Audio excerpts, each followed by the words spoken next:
was first notified, I was in Utah, and the doctor on the phone told me that, as far as he was concerned, there was practically no chance at all, for everyone in the car was killed. Michael Landon became one of America's most beloved television stars, known for his warm smile and fatherly roles in shows like Little House on the Prairie. Millions of viewers saw him as the perfect family man, but behind that cheerful image was a life filled with pain, struggle, and secrets that few people knew about. More than 30 years after his death, his adopted daughter, Cheryl Ann Pantrelli, shared shocking details about his private life that painted a very different picture of the man America thought they knew. Before he became famous, Michael Landon was just a skinny boy who faced constant bullying. Because he was Jewish, other children often picked on him at school. They would call him names, push him around, throw his books away, and even spit in his face. One time, a group of kids cornered him against a wall and beat him so badly that he came home covered in bruises. But the bullying at school was nothing compared to what he faced at home. Michael's parents had a terrible marriage filled with fighting and violence. His father worked as a film journalist, and his mother was a comedic actress, but their home life was a nightmare. Michael lived in constant fear, always wondering if today would be the day his mother would try to hurt herself. That fear became reality during a family vacation when, after a big fight with his father, his mother suddenly threw herself into the ocean. Young Michael didn't think twice. He jumped into the water and struggled to pull her back to safety while his father screamed in panic. Afterward, his mother acted like nothing had happened, but Michael never forgot that terrifying moment. The chaos at home never stopped. His mother would often explode with anger at his father, turning every meal into a battle zone with screaming and broken dishes flying everywhere. Many nights, Michael would lie in bed listening to his mother pause, bang on doors and yell accusations at his father, sometimes even threatening him with a knife. The house always smelled of alcohol and cigarette smoke, making it hard to breathe. To escape this awful reality, Michael threw himself into sports, dreaming of becoming an Olympic athlete. He even set a javelin throwing record of nearly 60 meters at his high school, but a serious injury in college crushed that dream. Those violent childhood years made Michael determined to escape his past and control his own future. He believed that once he made it to Hollywood, all his old pain would disappear. But reality hit hard when his father, who had some small connections in the entertainment industry, took him to Los Angeles, hoping to get him a job at RKO Radio Pictures. Both father and son dressed in their best clothes and polished their shoes, but when they arrived at the studio gate, a security guard coldly turned them away. Standing on the sidewalk outside those closed gates, both Michael and his father felt deeply humiliated. It was then that Michael realized the Hollywood dream wouldn't come easily. Despite this crushing disappointment, Michael didn't give up. In the mid-1950s, he changed his name and began pursuing show business seriously. He went to countless auditions and took any small role he could get, no matter how tiny. Then, in 1959, luck finally smiled on him when he was chosen to join Bonanza, America's first color television series. At just 22 years old, he brought the character Little Joe Cartwright to life, and from that moment, Michael Landon became forever linked with the American West in the hearts of millions of viewers. Working alongside Dan Blocker on Bonanza, Michael found great success and friendship, but tragedy struck unexpectedly during the show's 13th season when Dan Blocker went in for what should have been routine gallbladder surgery. And no one imagined that a blood clot would form and travel to his lungs, killing him instantly. He was only 43 years old. Dan's sudden death cast a dark shadow over everyone involved with Bona. Even during this terrible time, Michael tried to help others cope by finding ways to make them laugh. When the cast returned to work, Michael gave a heartfelt goodbye speech for his lost friend. The show continued for another season, but everyone knew that Bonanza's heart had died with Dan Blocker. Tragedy would visit Michael again years later when Victor French, his close friend and co-star in Highway to Heaven, died of lung cancer just 3 months after being diagnosed. While doctors said cancer killed Victor, Michael believed his friend's heavy drinking had really caused his death. But the deepest pain came during Bonanza's early years when Michael's father suddenly died in 1959. According to his daughter Cheryl, the shock was so overwhelming that Michael collapsed and cried right there on the set. After the funeral, he forced himself to hold back his grief and became the main support for his mother and sister, paying all the funeral costs. The fear of unexpected death, like his father's, haunted Michael constantly, making him worry that he too could die at any moment. To hide his anxiety, he would joke with friends and pretend to have heart attack symptoms, but those close to him knew he often went to the bathroom alone to cry. While Michael Landon played the perfect father on television, his real personal life told a very different story. According to actress Karen Grassel's memoir, Michael behaved quite differently behind the scenes than his public image suggested. On set, he drank regularly, smoked constantly, and told inappropriate jokes to his colleagues. He drove expensive luxury cars to the studio and openly showed off his wealth.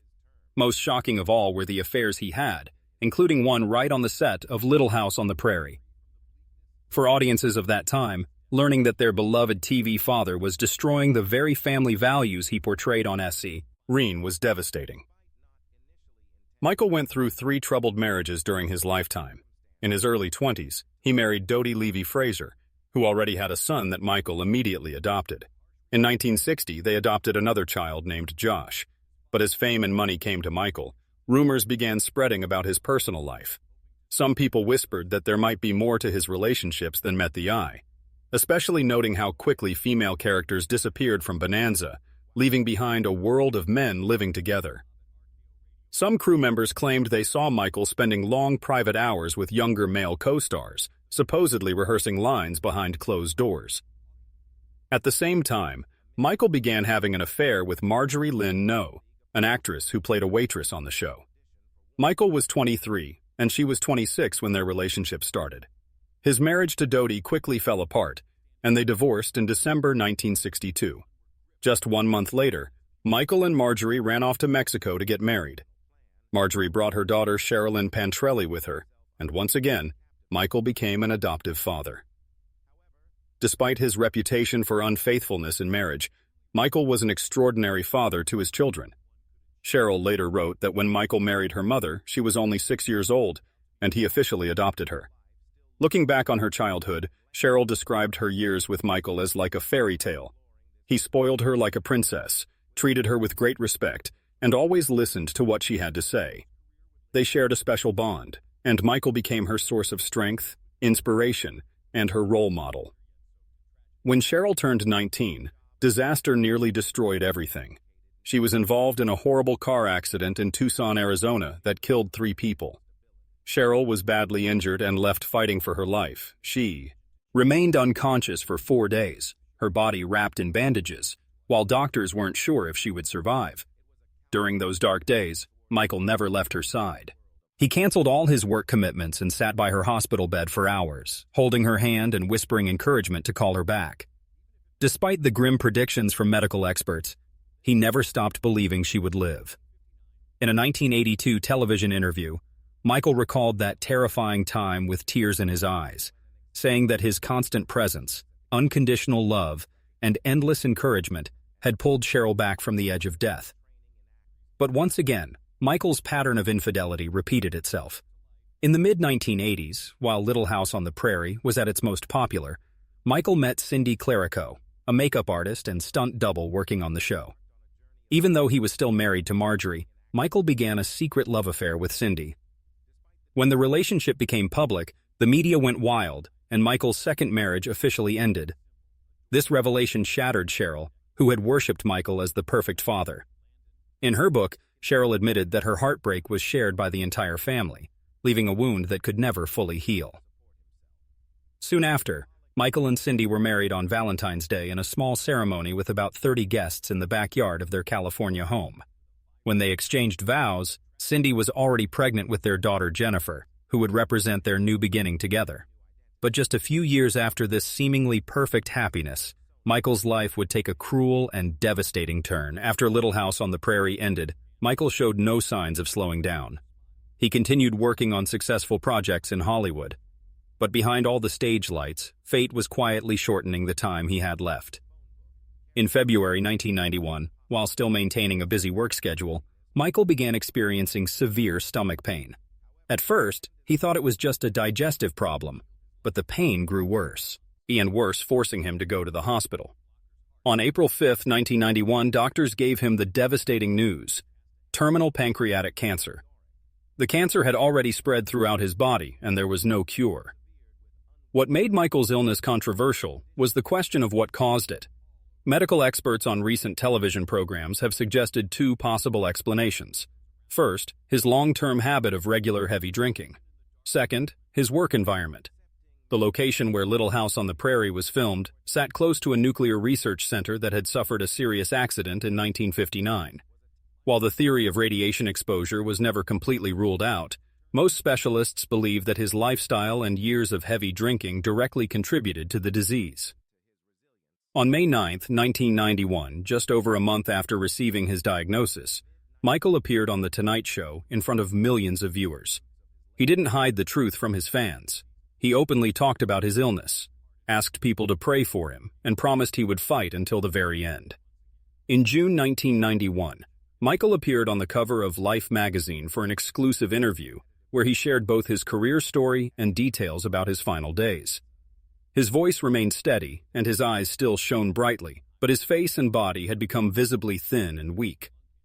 Melissa Gilbert, the actress who had played his daughter on Little House on the Prairie, admitted that she had sensed something terrible was coming. She had already seen the damage from years of drinking and smoking. But when she came to visit him, she was still shocked by what she saw. The once strong, vibrant man was now frail, his skin thin like paper, his eyes sunken but filled with an unusual clarity. She later recalled with emotion how he seemed to almost disappear right before her eyes. In his final days, Michael's Malibu home became the Gaiety herring place for all 9 of his children. His daughter Leslie remembered that her father often seemed to be talking with his dead parents, sometimes even smiling as if he could see them standing there waiting for him. One quiet evening, Michael called his children to his bedside. His voice was weak but firm as he told them he loved them all. The room fell silent. He then turned to hold the hand of Cindy, his last wife, who stayed beside him until his very last breath. On July 1, 1991, news of Michael Landon's death at age 54 spread across the United States like lightning. The man who had become the face of the American family through Bonanza, Little House on the Prairie, and Highway to Heaven was gone, leaving behind an empty space in the hearts of millions of viewers. Former President Ronald Reagan, who had been both a friend and a fan, sent a heartfelt tribute, saying that Michael's brave battle with cancer had touched the hearts of every American. The funeral was held quietly, but with dignity, at a memorial park in Los Angeles, with around 500 people attending. Among the guests of family, colleagues, and friends, Melissa Gilbert stepped forward with a trembling voice to speak about Michael. She said he was very special, and at his core was a good man, and that with him, you always knew exactly where you stood.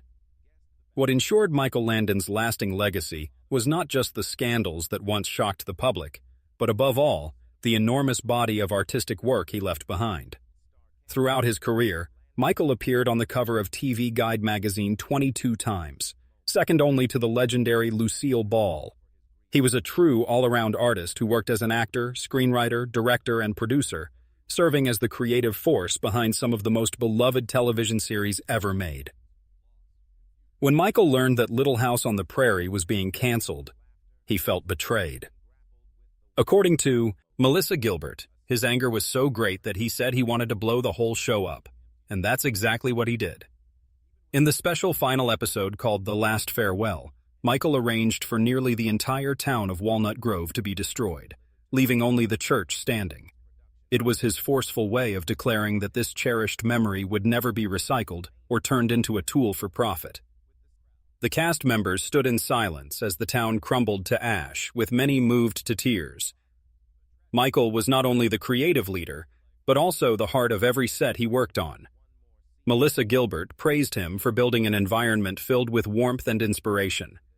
Shannon Doherty, who was just a young actress at the time, called him the mentor who helped her discover her voice and find her artistic strength. Michael Landon's legacy lives on not only in the television episodes that still air today, but also through the values he passed down to his family.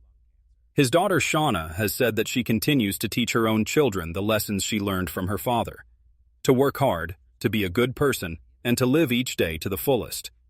Michael Landon Jr. has confirmed that it was his father who inspired him to pursue filmmaking and to tell stories that always place family at the center.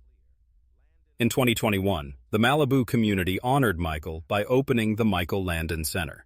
That same year, Michael Jr. produced a tribute program called Michael Landon, Memories with Laughter and Love, where family members and colleagues gathered to share unforgettable memories of him.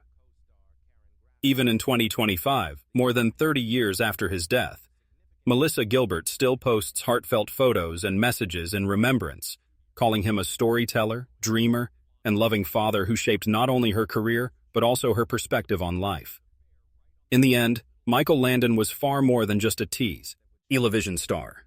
He became a symbol of family love, professional integrity, and human kindness. His legacy continues to live in the hearts of millions of viewers and all those he inspired through every role he played, every story he brought to life, and through his unbreakable spirit in the face of hardship. He was a man who lived fully, loved completely, worked tirelessly, and fought with courage until his very last moment, proving that a legend is created not just from fame and applause, but also from the hidden struggles carried in silence and the battles fought in the shadows with incredible strength.